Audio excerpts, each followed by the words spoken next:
അതിൽ എക്സാം നല്ലതാണ്. ഓരോ ടോപ്പിക് കഴിയുമ്പോൾ എക്സാം ഉണ്ട്, വീക്കിലി എക്സാം ഉണ്ട്, മന്ത്ലി എക്സാം ഉണ്ട്.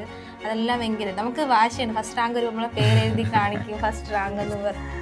അതൊക്കെ കാണുമ്പോൾ സന്തോഷം. അപ്പം നമുക്കും തന്നെ തോന്നും ഫസ്റ്റിൽ വരണമെന്നൊരു തോന്നലുണ്ടായിരുന്നു. അതുപോലെ എക്സാമാണ് മെയിൻ. നമ്മൾ റിപ്പീറ്റിംഗ് എക്സാം ആയിരുന്നു ഏറ്റവും കൂടുതൽ സഹായിച്ചത്.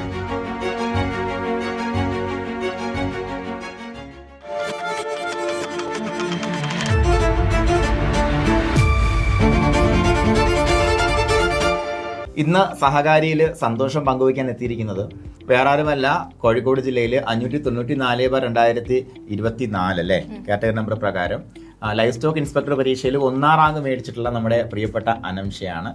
അപ്പോൾ അനംഷ അടുത്ത ദിവസം ജോയിൻ ചെയ്യാൻ വേണ്ടി പോവുകയാണ്. കുറച്ച് ദിവസമായിട്ട് നമ്മളിങ്ങനെ മീറ്റ് ചെയ്യാനുള്ള പ്ലാൻ ഉണ്ടായിരുന്നു, പക്ഷെ നടന്നില്ല. അപ്പോൾ ഇത് മക്കളെ ആദ്യം കൺഗ്രാറ്റ്സ്. ഓക്കെ.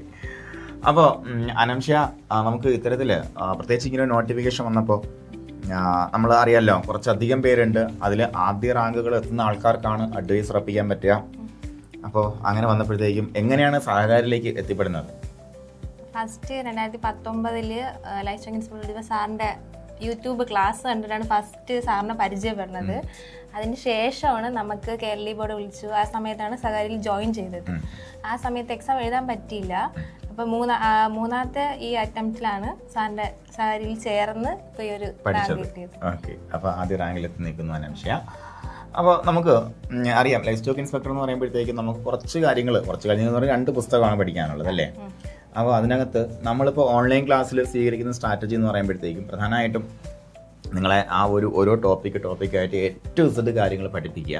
അത് പഠിപ്പിച്ചതിന് ശേഷം അതുമായി ബന്ധപ്പെടുത്തിയിട്ടുള്ള ക്വസ്റ്റ്യൻ ഡിസ്കഷൻ, പിന്നെ അതുമായി ബന്ധപ്പെടുത്തിയുള്ള എക്സാമിനേഷൻ, ഇത്രയാണ് നമ്മൾ ഓരോ മൊഡ്യൂൾ കവർ ചെയ്യാൻ വേണ്ടി നമ്മൾ ഏറ്റവും കൂടുതൽ ശ്രമിക്കുന്നത്. അപ്പോൾ അതിൽ നമുക്ക് ഏറ്റവും കൂടുതൽ അത് എഫക്റ്റീവായിട്ട് തോന്നിയ സ്ട്രാറ്റജി എന്തായിരുന്നു? ഫസ്റ്റ് എന്ന് പറഞ്ഞാൽ നമ്മൾ ഓൺലൈൻ ക്ലാസ് നമുക്ക് നമ്മുടെ ടൈമിനനുസരിച്ച് പഠിക്കാൻ പറ്റും. കാരണം എന്ന് വെച്ചാൽ നമ്മൾ ജോലിക്ക് പോകുന്ന ഒരു സമയം, എനിക്ക് ജോലിയുണ്ട്, അപ്പോൾ അത് കഴിഞ്ഞ് വന്നിട്ടാണ് ഞാൻ പഠിച്ചുകൊണ്ടിരുന്നത്. അതുപോലെ തന്നെ എക്സാം ഞാൻ പഞ്ചായത്തിൽ പശുസഖി എന്ന് പറഞ്ഞൊരു പോസ്റ്റിൽ ജോലി ചെയ്യണം. അപ്പോൾ ഈ പരീക്ഷ സമയത്ത് ജോലി ഉണ്ടായിരുന്നു. ആ സമയം അപ്പം ജോലിക്ക് ശേഷമാണ് ഞാനിത് പഠിച്ചുകൊണ്ടിരുന്നത്. ടൈമിന് എൻ്റെ സമയത്തിന് എനിക്ക് പഠിക്കാൻ പറ്റും. അതുപോലെ എക്സാം നല്ലതാണ്. ഓരോ ടോപ്പിക് കഴിയുമ്പോൾ എക്സാം ഉണ്ട്, വീക്കിലി എക്സാം ഉണ്ട്, മന്ത്ലി എക്സാം ഉണ്ട്. അതെല്ലാം ഭയങ്കര നമുക്ക് വാശിയാണ്. ഫസ്റ്റ് റാങ്ക് വരുമ്പോൾ നമ്മളെ പേരെഴുതി കാണിക്കും, ഫസ്റ്റ് റാങ്ക് എന്ന് പറഞ്ഞ്. അതൊക്കെ കാണുമ്പോൾ സന്തോഷം. അപ്പം നമുക്കും തന്നെ തോന്നും ഫസ്റ്റിൽ വരണമെന്നൊരു തോന്നലുണ്ടായിരുന്നു. അതുപോലെ എക്സാമാണ് മെയിൻ. നമ്മൾ റിപ്പീറ്റിംഗ് എക്സാം ആയിരുന്നു ഏറ്റവും കൂടുതൽ സഹായിച്ചത്. റിപ്പീറ്റ് ചെയ്ത് എഴുതുക. അപ്പോഴും നിങ്ങളോട് പറയുന്നതാണ്, എത്ര തവണ ഓരോ പരീക്ഷ റിപ്പീറ്റ് ചെയ്തിട്ടുണ്ട്? ഞാൻ മൊത്തത്തിൽ 3 പ്രാവശ്യം റിപ്പീറ്റ് ചെയ്തു.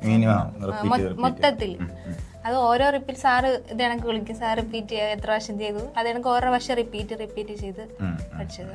അപ്പോൾ എക്സാം സ്ട്രാറ്റജി വേറെ ഒന്നുമില്ല, വളരെ ഡയറക്റ്റ് സ്ട്രാറ്റജിയാണ്.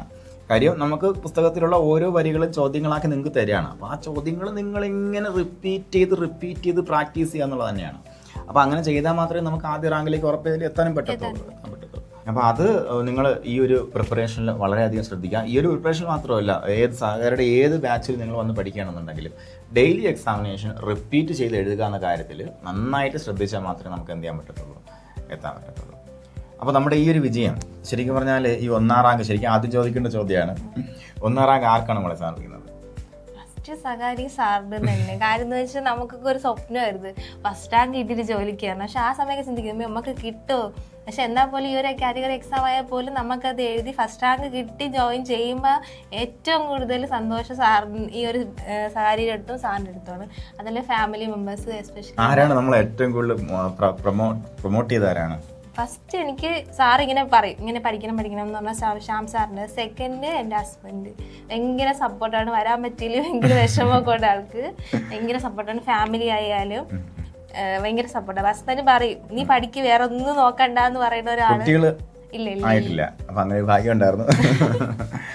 വീട്ടിലെ അമ്മയും നല്ല സപ്പോർട്ടായിരുന്നു. അമ്മയും എൻ്റെ അമ്മയും ഹസ്ബൻഡ് അമ്മയും എല്ലാവരും ചേട്ടൻ എല്ലാവരും നല്ല സപ്പോർട്ടാണ്. പരീക്ഷ കൊണ്ടുവരുന്ന ചേട്ടനായിരുന്നു, ഹസ്ബൻഡ് ഇല്ലാത്തതുകൊണ്ട്. അങ്ങനെയൊക്കെ എല്ലാവരും സപ്പോർട്ടാണ്, എല്ലാവർക്കും സന്തോഷം. ഓക്കെ. അപ്പോൾ എന്തായാലും അനംഷ കോട്ടപ്പള്ളി സബ് സെന്ററിൽ, കോഴിക്കോട് ജില്ലയിലെ കോട്ടപ്പള്ളി സബ് സെന്ററിൽ ലൈഫ് സ്റ്റോക്ക് ഇൻസ്പെക്ടറായിട്ട് പ്രവേശിക്കുകയാണ്. മോളെ എല്ലാവിധ ആശംസകളും. അപ്പോൾ നമ്മുടെ കുട്ടികൾക്ക്, നമ്മുടെ ഉദ്യോഗാർത്ഥികൾക്ക് ഇത് വളരെ ഭദ്രമായിട്ട് സൂക്ഷിക്കുക. ഇനി വരാൻ പോകുന്ന ഉദ്യോഗാർത്ഥികൾക്ക് ഇതേപോലൊരു സ്വപ്ന തുല്യമായിട്ടുള്ള ആ ഒരു എന്താ പറയുക ഗവൺമെൻറ് ഉത്തരവ് കൈപ്പറ്റാൻ വേണ്ടിയിട്ട് എന്ത് സന്ദേശമാണ് നമുക്ക് കൊടുക്കാനുള്ളത്? സന്ദേശം എന്ന് വെച്ചാൽ നമ്മൾ ആഗ്രഹമാണ് മെയിൻ. നമുക്കത് കിട്ടണം എന്നൊരു ആഗ്രഹം എനിക്ക് ആദ്യം തൊട്ടേ ഉണ്ടായിരുന്നുണ്ട്. ഫസ്റ്റ് റിപ്പീറ്റ് ചെയ്യുക ക്ലാസ്. അതൊന്ന് ഒരാഴ്ചയെങ്കിലും പെൻഡിങ് വയ്ക്കാതെ ഒരാഴ്ച തന്നെ ആ ക്ലാസ്സുകളെല്ലാം ക്ലിയർ ചെയ്യുക. അതിനുശേഷം റിപ്പീറ്റ് എക്സാം എഴുതുക, പിന്നെ ഗ്രൂപ്പ് ഡിസ്കഷൻ നടത്തുക. എല്ലാം ചെയ്ത് നമുക്ക് മെൻറ്റർ സപ്പോർട്ട് കൂടുതലായിട്ടുണ്ട്. അതുപോലെ സാറിന് എന്താവശ്യമുണ്ടെങ്കിലും സാറ് വിളിക്കും, എല്ലാം സാറ് പറഞ്ഞു തരും. എല്ലാവരും ട്രൈ ചെയ്യുക, എന്തായാലും കിട്ടും. എല്ലാവരും സ്വപ്നത്തിൽ എത്താൻ പറ്റും.